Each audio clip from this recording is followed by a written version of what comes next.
Diharapkan nanti hasil penelitian ini bisa membuat masukan ya menjadi data untuk diagnostik organisasi, karena jadi potret atau gambaran dari manifestasi MBKM di Atmajaya saat ini.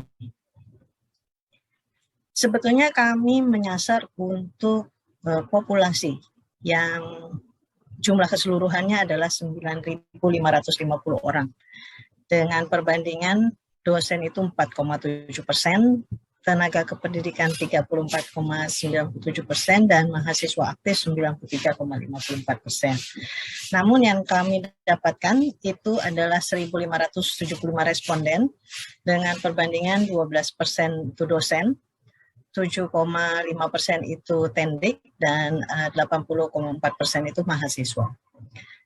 Survei kami ini bisa dibagi secara umum dalam 3 bagian, yaitu persepsi mengenai persiapannya, pelaksanaan maupun evaluasi.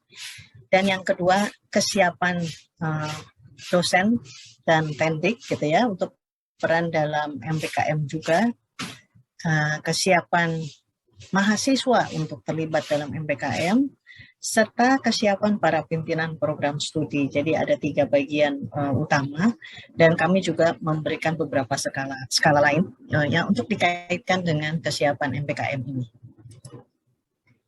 Hasil yang kami dapatkan sejauh ini ya, dari jumlah responden itu dosen ada 190 orang, mahasiswa ada 1.267, dan tenaga kependidikan 118 orang. Mahasiswa yang mengisi ini rata-rata berada di semester 3 dan 5 sekarang. Sedangkan dosen dan tendik yang mengisi survei ini tampaknya merupakan karyawan yang sudah cukup lama bergabung di Unika Atmajaya. Bisa dilihat dari lamanya mereka berada di Unika Atmajaya. Dari segi usia juga bisa dilihat bahwa yang terlibat ini adalah yang usianya sudah cukup matang ya, dan malah ke arah senior. Jadi mereka merupakan jumlah yang terbanyak. Sedangkan masa kerja juga ya, masa kerjanya cukup tinggi. Baik. Sampai akhirnya ke gambaran umum ini, kami membuat analisa network gitu ya, untuk melihat apakah ada kaitan antara beberapa aspek, beberapa faktor dengan kemauan orang untuk mendorong maupun mempromosikan MBKM. Ya. Nah, tampaknya orang-orang yang walaupun tahu bahwa ada ketidakpastian gitu ya, mereka masih merasakan kecemasan, tapi mereka merasa bahwa mereka punya kemampuan untuk merubahnya. Jadi mereka tetap merasa berdaya gitu ya, empowered.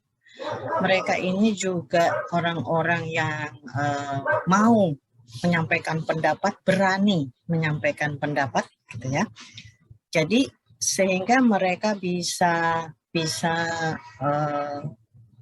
menyampaikan ide-ide yang baru, yang kreatif gitu ya, dan juga cukup percaya diri, karena tampaknya di sini faktor usia itu juga berkorelasi secara positif terhadap kemauan responden untuk mendorong atau mempromosikan kegiatan MBKM. Jadi intinya bila kita ingin melakukan promosi, kita butuh orang-orang yang sebagai agen perubahan gitu ya, itu orang-orang yang berani mengungkapkan pendapatnya, sudah cukup lama ada di institusi sehingga jejaringnya juga mungkin lebih besar gitu ya. Mereka ini punya sikap kerja yang terorganisir gitu ya, sistematis. Mereka ini orang-orang yang optimis, jadi tetap merasa berdaya walaupun ada perubahan terus-menerus dan ketidakpastian.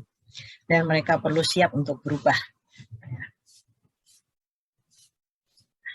Kesimpulannya, yang kami dapatkan dari penelitian ini adalah bahwa pengetahuan mengenai MBKM itu sendiri tidak terlalu menentukan, karena sebetulnya orang-orang ini yang responden yang kami tanyakan itu mereka siap untuk mendukung maupun mempromosikan MBKM ini.